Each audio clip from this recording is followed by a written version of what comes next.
overcoming poverty, burning off stress, paying attention with ADHD, building a career, beating a painful genetic disorder. After 13 years of helping others do the same, fitness became a foundation for my life's greatest gift and challenge, becoming a father. My name's Alex Van Houten, and I believe that what I eat, how I move, and what habits I live by are the rock upon which I build my physical, psychological, and spiritual well-being, and whatever I do will rub off on my kids and my community. Welcome to Defining Dad Bod, where we work to untangle the messy knots of the health and fitness industry as if your children's lives depended on it. Because they do. This is where we decide to make our bodies stand for something bigger than ourselves. This is where we find practical wisdom to live by, one powerful conversation at a time. May the words spoken here inspire you to keep moving forward no matter where you are. Who knows who you could be if you could become 1% better every single day. We can do the show thanks to the support of listeners just like you. For more information how you can become part of the inner circle, go to findingdadbod.com/inner circle. That's findingdadbod.com/inner circle. What's up, guys? This is Alex Van Houten with Defining Dad Bod. I hope you're doing super well. Today's an awesome episode revolving around both the why and how of power training. I recently posted to social media, both the Instagram and the Facebook of Defining Dad Bod. If you're not following those and you want to, that's at Defining Dad Bod.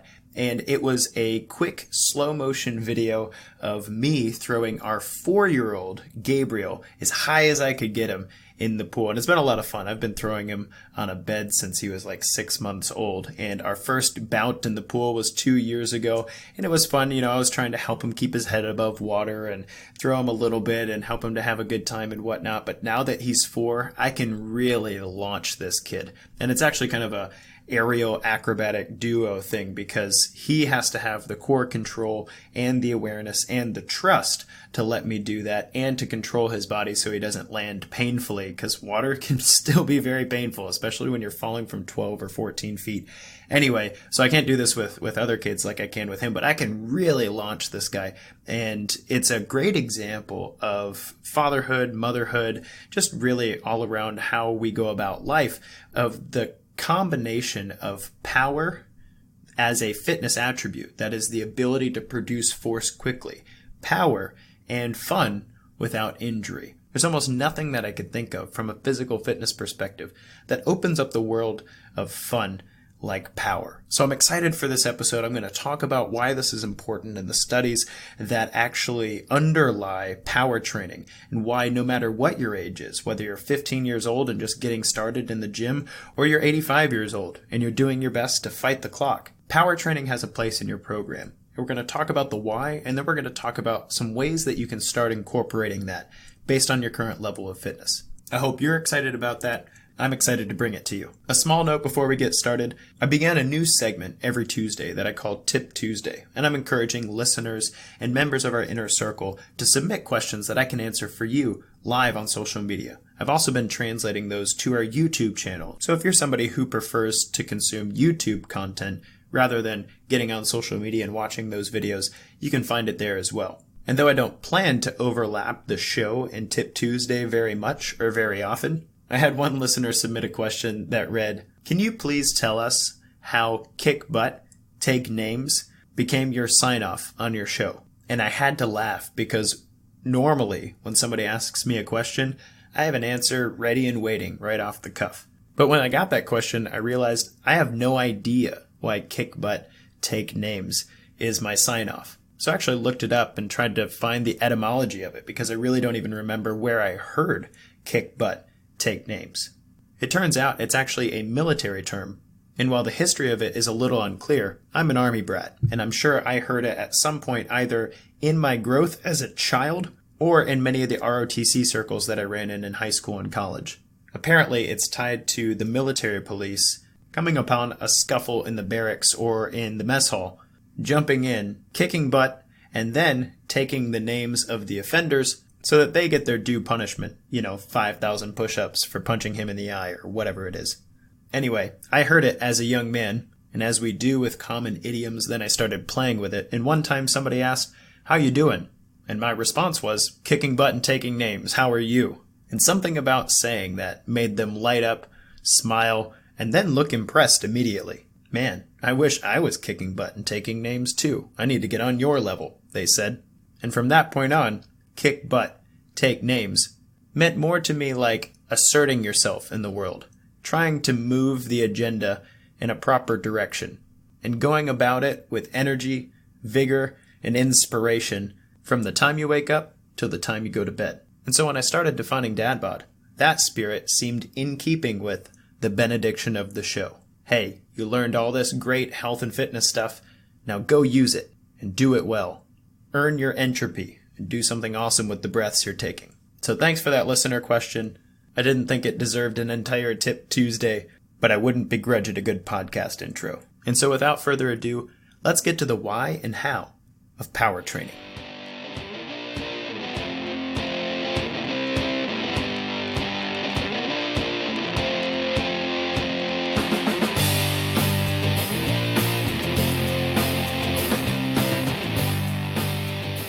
What's up, guys? This is Alex Van Houten with Defining Dad Bod. I hope you're doing well.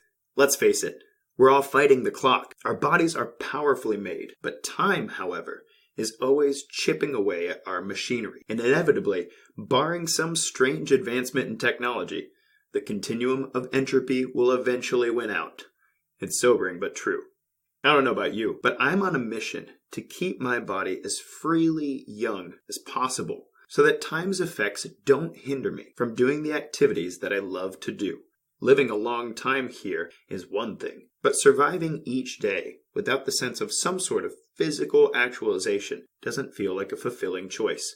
Or as a wise older trainer once told me, my goal is to add years to the life of my clients and life to their years. According to the World Health Organization, the number one cause of death in the world is ischemic heart disease. In other words, if you want to live longer than you otherwise would, you have to keep your heart in great condition. With some intelligent nutrition and lifestyle habits and some cardiovascular exercise, you can definitely do that. You can even go to your doctor and have your heart health measured annually and see how well you're holding up. Pretty simple equation. But what happens when, in the pursuit of your longevity, you'd also like to be actualized? But what happens when longevity for yourself is not enough? You want to know and live your full physical potential at every stage of your own life. What if you want to maintain biomechanic functionality? That is, maybe you'd like to compete in athletic events still. Or perhaps you'd like to be independent around your own house, or play with the grandkids or great-grands on the playground. If heart health is a good measure for years on your life, do we have any good measures of whether or not we're adding life to our years? Actually, yes, we do. Two powerful measures are muscular power and bone mineral density. These two measures, as it turns out, can be the most predictive measures of a serious loss of functionality or injury at some point in the near future. And thankfully, they're not set in stone. Just like we can take good care of our hearts and live longer, we can train power and bone mineral density to ensure that we live fully as well. So in good master trainer form, today we're going to talk about why power and bone mineral density matter. And then we're going to talk about how can we train both of those things so that whether you're 25 and just getting into your own fitness journey, or 75 and thinking that the fitness industry doesn't really have anything to offer you, I hope that this science and exercise programming helps you in your own fitness goals. So I've talked about power a lot on the show, but in case you missed those, power, by definition, is your muscle's ability to produce maximum force in a short period of time. In physics, it's actually defined as work, that is, force times distance, divided by the time. If you're not a physicist, then in layman's terms, power is the ability for your muscles to activate in such a way as to do things like jump, throw, catch, walk, and climb stairs rapidly or change directions quickly. This ability, power, decreases naturally as the body ages. Without training, it's very natural to experience an exponential drop in what's called the cross-sectional area of sarcomeres over the years. And it turns out that our type 2 muscle fibers, the fast twitch ones, are the ones that are most affected. What happens when your fast twitch muscle fibers shrink exponentially? Well, you stop twitching fast. That is, you lose the ability to produce force quickly in your muscle tissue. The resulting diminished power tends to correlate with a loss of independence later in life. You can see the citations in the show notes below if you're interested in the research around this subject. Think about it. What happens if you trip in a parking lot? You react. You throw the other foot forward and you catch yourself. That's power and coordination. But what if you miss the catch? Or, for some reason, you don't react at all? Well, you hurtle toward the pavement. Something's going to absorb the impact. Some people throw both hands down in front of them, and their muscles activate quickly enough to absorb the shock. Since muscles themselves are pretty elastic, these people end up with some skin palms, but no real damage. Others are not as conditioned. Both hands go down, but no muscles activate quickly. Bones absorb the shock instead, and unfortunately, they're not so elastic, and they will break under enough duress. Maybe a collarbone takes a hit, or even worse, a hip breaks. I saw this firsthand when I was working as a hospital transporter while studying for my MCAT. And even in the small rural community that I was working in, we saw a hip break almost every other day in that community. And since I got some time with the patients as I carted them back to surgery, I had an opportunity to ask them what actually happened to their hip. Very few and far between was it something like a car accident. More often than not, it was something like tripping over a curb in the Dollar General parking lot, or missing the last stair in your home. And it wasn't just the 60, 70, or 80-year-old people who were coming in with hip breaks for these reasons. I was surprised to find 40 and sometimes even 30-year-olds experiencing what was thought of as a, quote, old person injury. These injuries later in life are much harder to recover from and often lead to subsequent injuries, as limited activity during recovery accelerates the aging of the muscle tissue. In other words, no one wants to live longer if it means spending all of that extra time recovering from broken bones and injuries. We'll talk about training power in a bit, but what I want you to take away is the following. When I was a young trainer, I thought of power training as a young athlete's game. It was always the teens and 20-somethings that were slamming, jumping, and doing Olympic lifts in the gym. But my experience with orthopedic patients and clients since then tells me that power training only gets more important as we get older, not less so. I'll talk more about that in a bit, but let it simmer while I talk about bone mineral density. By definition, bone mineral density is the measure of how tightly and securely packed the minerals in our bones are. That is, calcium and phosphorus, for instance, measured per square centimeter in our bone tissue. This measurement is often taken on the hip joint later in life, particularly for women with a high risk of osteoporosis.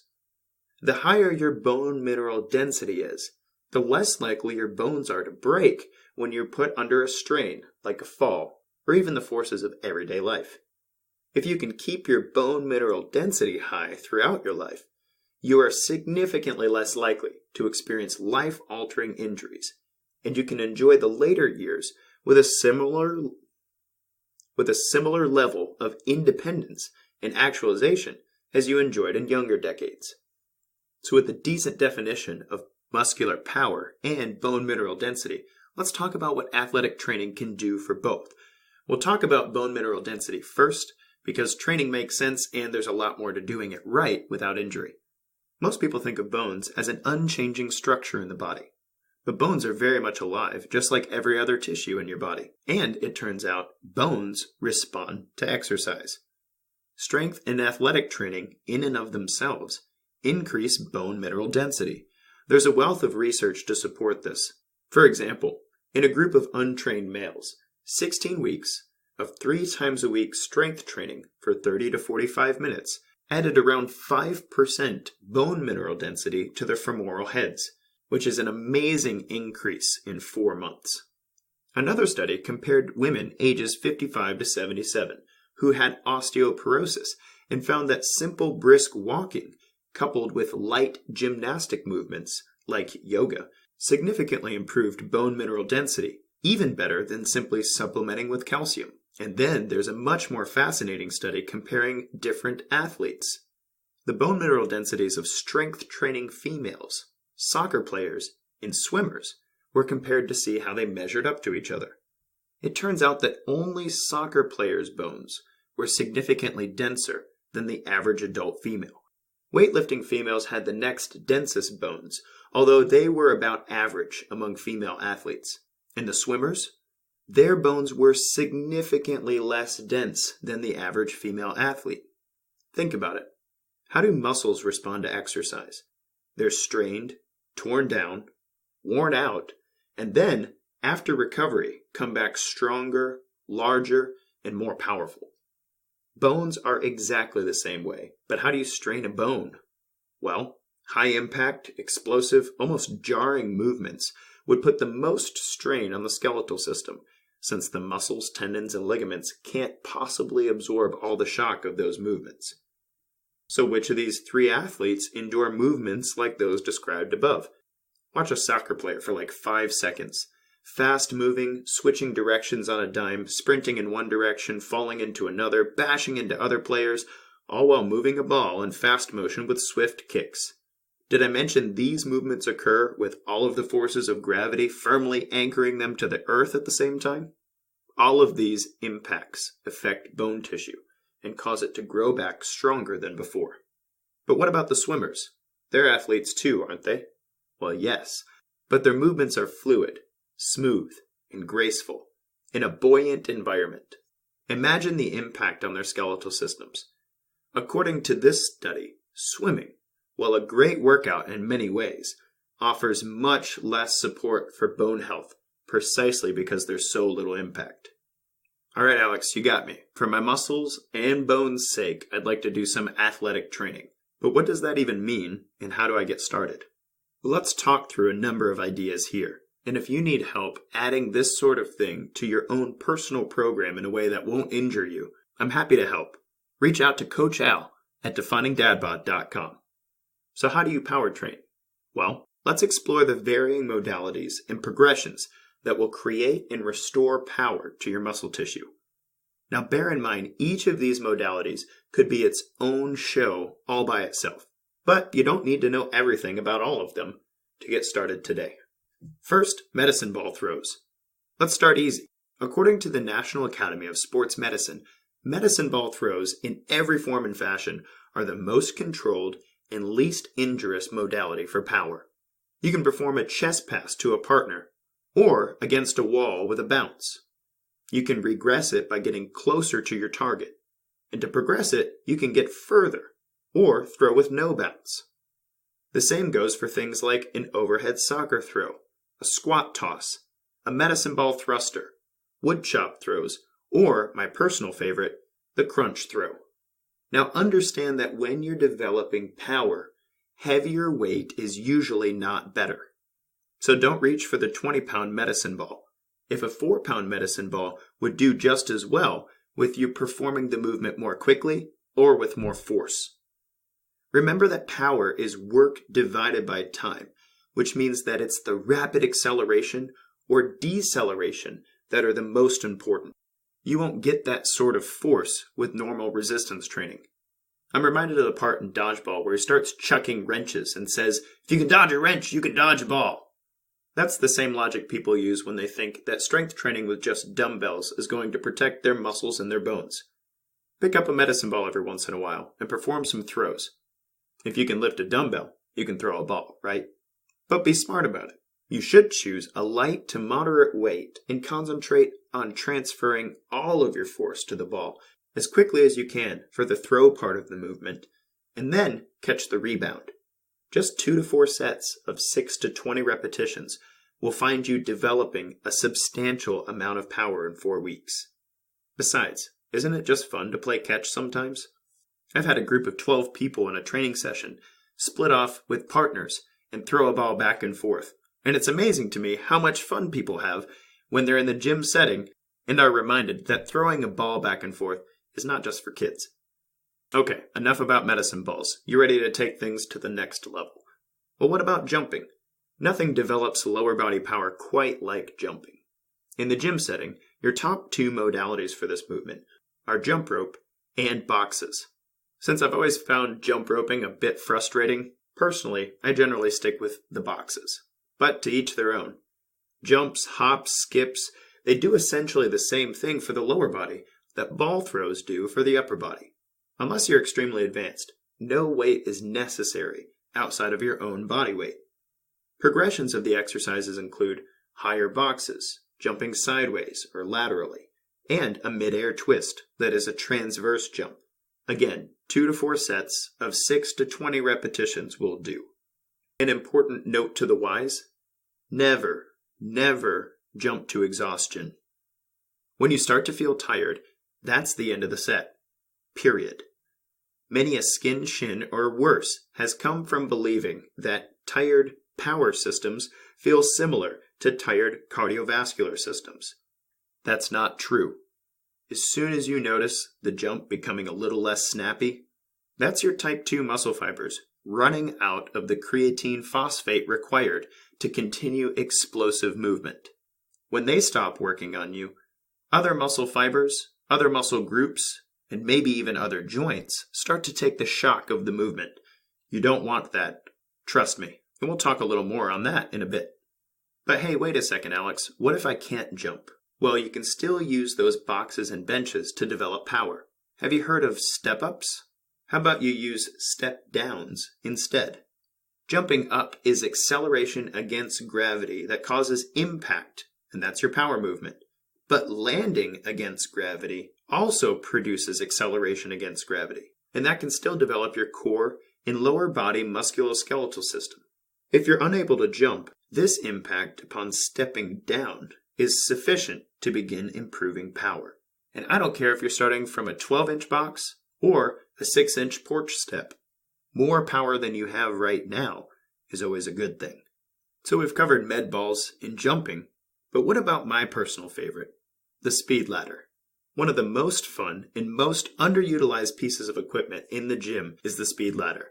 There are literally countless drills that can be done on this contraption to develop speed, agility, and quickness.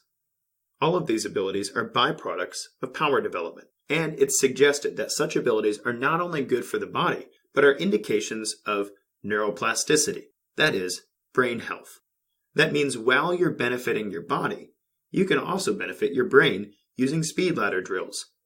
In a high-end luxury boutique gym in Centennial, Colorado, my colleagues and clients called me the Ninja Grandma Trainer, because many of my clients were females over the age of 55, and we weren't shy about doing speed ladder drills in the middle of the gym.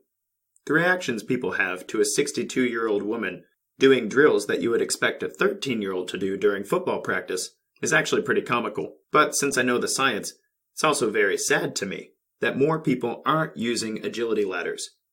If it's true that dodging a wrench is kind of like dodging a ball, then it's also true that if you can walk, then using an agility ladder is definitely something that should be a part of your workouts. I've put a link in the show notes below to lead you through some drills if you don't know some already. Perform them at your own pace with as little or as much rest as you need. And don't be surprised when others see you having a great time on the fitness floor and want to give it a whirl for themselves. 10 minutes each session is all you need to see improvements here. Don't know where the speed ladder is in your club? Ask a club manager. It's probably in a drawer somewhere collecting dust. Or pick one up for yourself. They're really not that expensive, and it's something you could do at home too. Another modality for developing power is Olympic lifting. Now, no matter what your personal experience is with CrossFit, it's inarguable that CrossFit has highlighted Olympic lifting as a modality, not just for athletes, but for anyone who's interested in building a better version of themselves. Now, as a professional proponent of learning and executing deadlifts, cleans, jerks, and snatches, this is an exciting popularization for me. However, it's also a double-edged sword because so many people are trying to work Olympic lifting into their programs at the cost of poor form, maladaptive volumes and repetitions, and insufficient rest between sets or even training sessions. I'm not even going to try to teach you Olympic lifts. I believe it's nearly impossible to learn Olympic lifts correctly without a qualified trainer nearby. But I can give you some guidelines to get a feeling for how close or far you are from executing adaptively to determine a safe and progressive way in your program. Although there are many variations of the core lifts, there are really 4 basic lifts worth learning to execute in your power training, depending on your body's current limitations.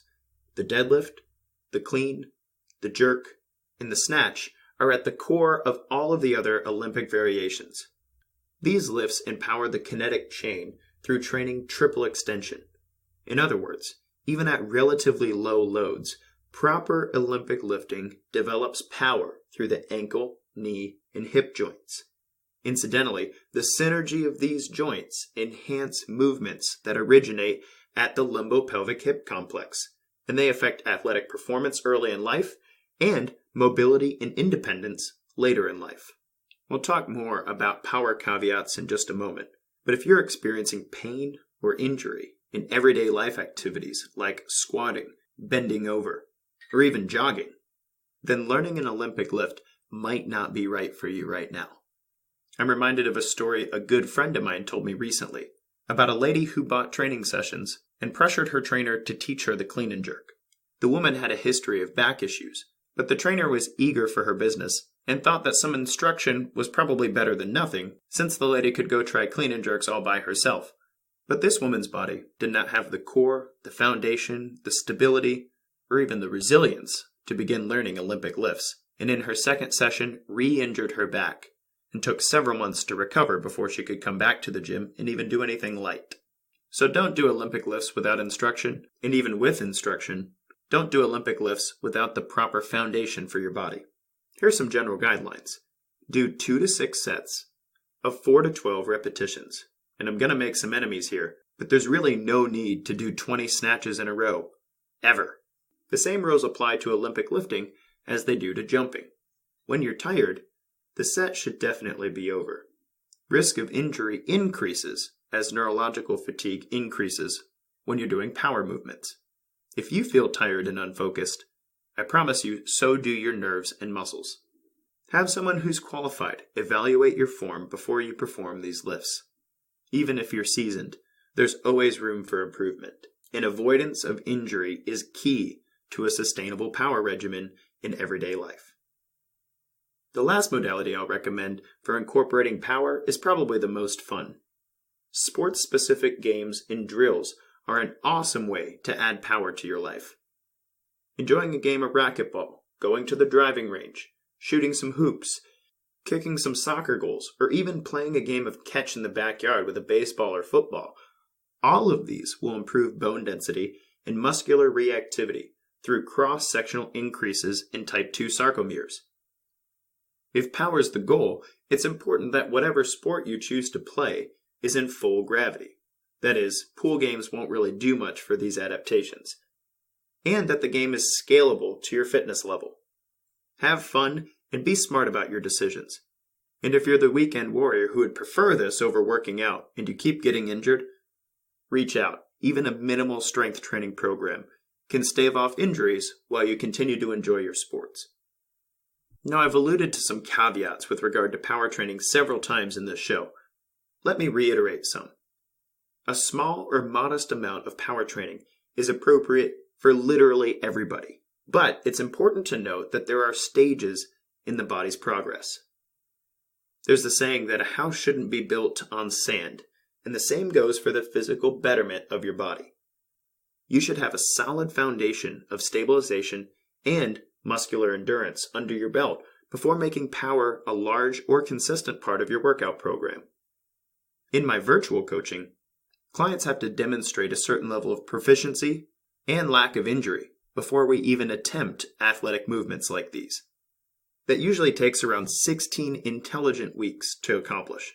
But when you get into athletic training, it's fun, it accelerates results, and it makes a deposit in your future self by improving type 2 muscle fibers and bone mineral density, as we've talked about.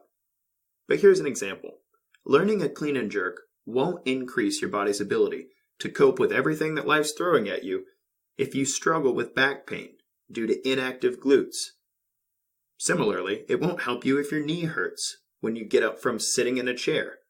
And it's pretty safe to say that if that's you, jumping on a plyo box is not in the cards for your body yet either. Also note that power training, unlike most other types of training, makes the body a different kind of tired. Since it largely demands work from the energy system called the phosphogenic creatine system, muscle failure is not a good tool for knowing when to stop your sets during the workout.